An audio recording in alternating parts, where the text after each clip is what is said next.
The Hall of Fame has a category for those individuals and organizations that have made a special contribution to Oregon sports through their unique and lasting impact on athletics in our state.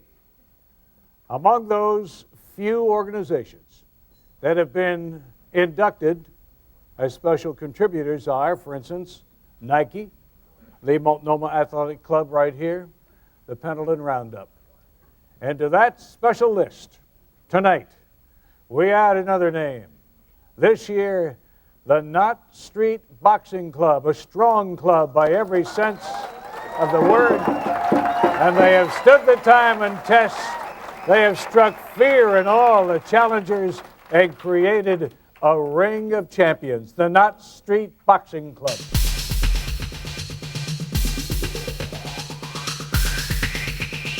In all of Oregon's storied amateur sports history, no institution produced more nationally renowned athletes than the Knott Street Boxing Club.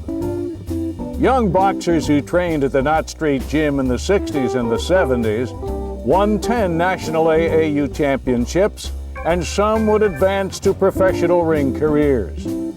Knott Street boxers won national titles as far back as 1956. In 1961 came a team championship. 7 years later, Knott Street was the only team in AAU history to have 3 national champs on the same team and have 3 competitors in the Olympic trials. The list of Knott Street alums and their accomplishments is lengthy. Ray Lampkin rose to the #1 lightweight contender in 1975 and then would fight the legend Roberto Duran for the title in steamy Panama. Steve Forbes, trained by former Knott boxer Lee Jenkins, won an IBF title belt in the year 2000. John Howard won nationals at age 14 and was voted most outstanding boxer.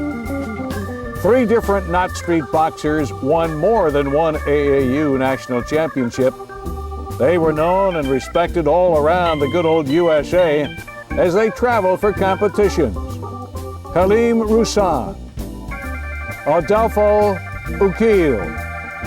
In 50 years, Knott Street was open for anyone who had an interest in boxing and the talent and persistence to succeed. Chuck Lincoln and Lee Jenkins coached and trained literally thousands of young men in and out of the ring. The list of accomplishments is staggering. 8 different years of national champions, the Olympics, the medals, the pro game, the battles for the belt. The years have changed the sport of boxing, but nothing can take away the memories and the tradition of the men of the Knott Street Boxing Club.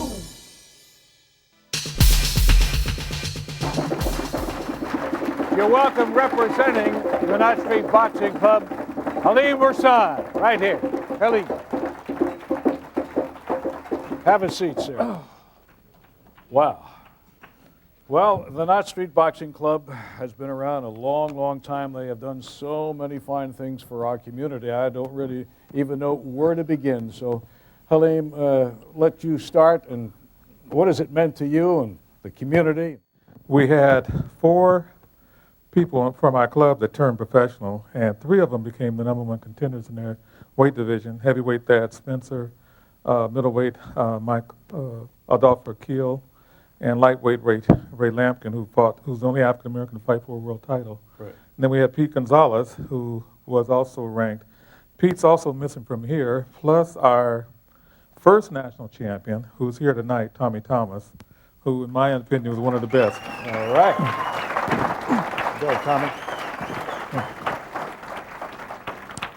So and I really want to give credit and honor, because he really didn't get it during the time that we were participating, and that was really Chuck Lincoln. He was a and I was really thinking about what really helped us get to the achievements that we did. That's Chuck there. But I think, we came along during the post as well as pre-civil rights era, and we came from families that certainly chastisement was a part of growing up. I mean, there was corporal punishment in school. Mm-hmm. So Chuck really didn't have a lot of problems dealing with us because he knew that all he had to do was tell our parents. But I think, Chuck was a father figure to us. He was a sociologist. He was a psychologist. And sometimes we would get more mad at Chuck than we would our opponents because you come back to the corner and sometimes he'd slap you. Pow! Didn't I tell you to do this, do that? And then, there was a lot of psychology they used on us, because, Chuck would say, well, if you got a girlfriend, you can't see her for 2 months. So, we would actually do this. And then we'd get in the ring, and then he'd say, now look across the ring. That's the so-and-so reason that you couldn't see anybody for 2 months. So, it was like a piece of meat. You're ready to kill this guy. And then afterwards, boxing is the only sport that you're trying to actually hurt someone to a certain extent. And at the end of 3 rounds, he says, go over and shake his hand. Hug him, The thing that I found interesting, they were given national championships. It started in 1888. And if you look on there, you don't see a symbol representing boxing. Because in 1888, boxing was regarded as a gentleman's sport. And the only people that actually engaged in it were people that actually had money. And it really didn't become a part of the national AAU until the early 1890s.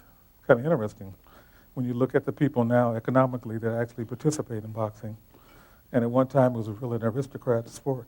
Well, you and the rest of the folks over many, many years out there at Knott Street Boxing Club have done so many wonderful things for the community and your travels around the state and as well around the country. You are to be congratulated. So would all the Knott Street boxing folks stand, please?